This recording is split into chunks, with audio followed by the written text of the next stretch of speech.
What does the phrase hidden passage mean to you? Is it an alleyway or something else instead? Ashford's 4th Visual Arts and Architecture Festival explores different interpretations of the word. Cathy Streeter is the curator for the different installations.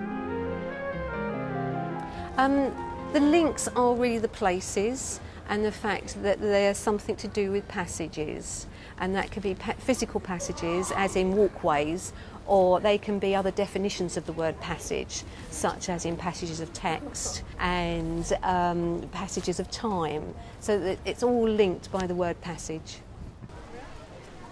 One of the installations can be found in what is now the basement of an estate agent's, but was Ashford's original gaol. The work is called Rites of Passage. That's rights as in 2 different spellings. And this was really influenced by young people in the town, and they'd expressed their concerns about not having anywhere to go, and when they're hanging around, people believe they're a bit of a nuisance and want to move them on. So we gave them the opportunity to make a film in a particular technique that we used, which gave them the opportunity to allow the audience to then take the place of them making the film. So it has a forward and backward shot, and the audience stands in the middle and can see both that forward and backward shot. So it's a really interesting perspective.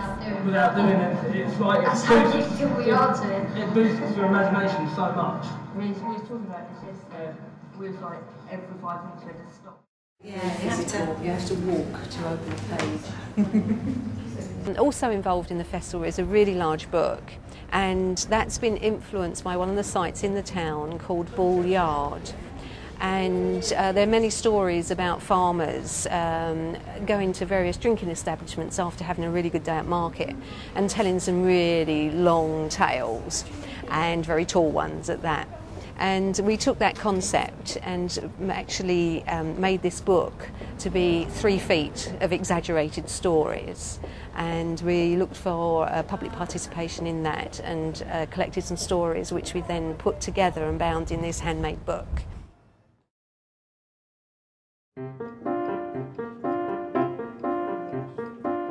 This is actually the George Hotel, and this is one of the oldest and longest established hostelries in the town. The stagecoach would actually stop here from London, and the George was an important stopping off point. And the stagecoach would actually bring with them a copy of the Times newspaper, so that the latest news could be read out in the yard, so that everybody had the latest news from London. And also they would bring down 2 clocks from London so that they could check the time at the George, and the other clock would go across to make sure the time on the church clock was correct as well, so they're the keeper of the time. So I've actually taken those stories and actually thought about changing those into passages of time and passages of the times.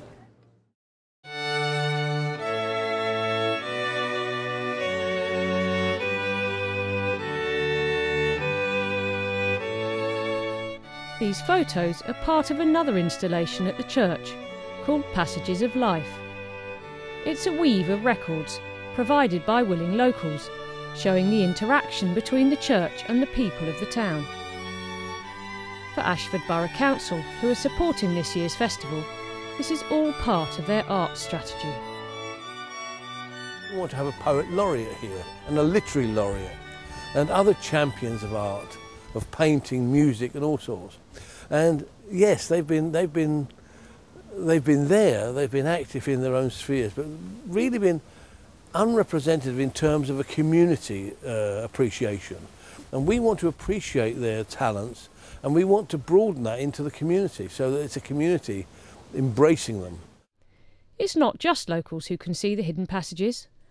All installations will be available for anyone to view throughout September 2009. It's a glimpse into a different side of Ashford, interpreted in different ways. and I think with a touch of nostalgia probably and humour, and hopefully even people that don't have a particular interest in contemporary art would still be able to take something away from having come and visit and have a look.